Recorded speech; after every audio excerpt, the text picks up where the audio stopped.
Bom dia, boa tarde, boa noite. Hoje a cena está muito quente, temos um convidado muito especial. Salvado, o inteligente. XP Records. Eu sou da opinião que deveríamos falar a verdade.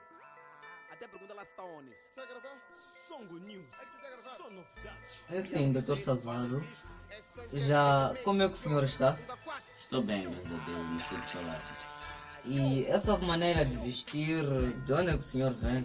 Não, relaxa, estava a cortar os pinhões aí no meu prato aí que me deu dinheiro. Então deixa lá cortar minha marca, senão vou roubar. Sim, doutor Salvado. Como é sabido, o senhor é muito inteligente. Nós queremos saber onde é que o doutor estudou. Conta-nos lá bem sobre a sua vida profissional. Sim. Eu primeiro estudei Estados Unidos da América, né? Fiz um curso básico lá que aconteci, tá vendo? Esse curso aí é muito pequeno, mas também muito grande, porque trabalhei com gente grande, Matanhusse lá, estavam comigo, não sei como é que eles saíram, mas eles já estão lá em cima, mas estudei com eles. Cortamos juntos pinhões, cortamos relva.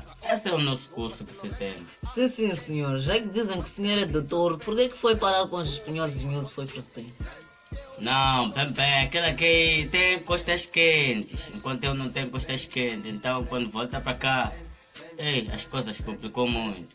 Eu voltou para cá, então, fui fazer um curso de informática na empresa FIPAG.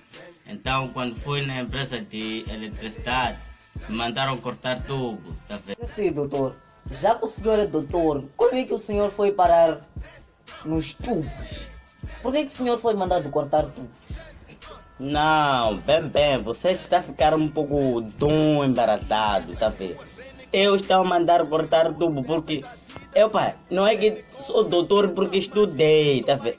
Não tenho certificado, sou doutor porque estou a me dar, não tenho experiência total, tá vendo? Andei a cavar muitos tubos, então quando cavar tubo, a pessoa fica grande, tá vendo? Acho que o senhor ainda tem mais novidades por contar aí. Conta mais.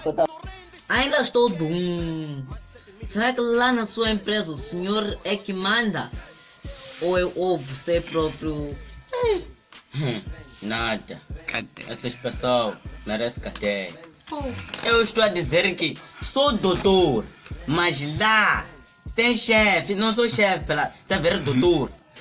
Se o senhor disse que é experiente. Sim, mas eu, leva lá com, tá vendo, te mandar, você capar, você fazer aquilo ali, cortar, tudo, só é com você pessoa, com um doutor, Como é que um doutor anda com essas pastas aí? Sim, doutor. Será que foi de noite pro dia que o senhor virou doutor? Não, você está a ouvir mal as coisas. Eu não disse sou doutor, tá vendo? Só cavei muitos tubos, então, como sou muito, mas muito experiente, me dê nome de doutor. Está a perceber, né? Ou ainda estás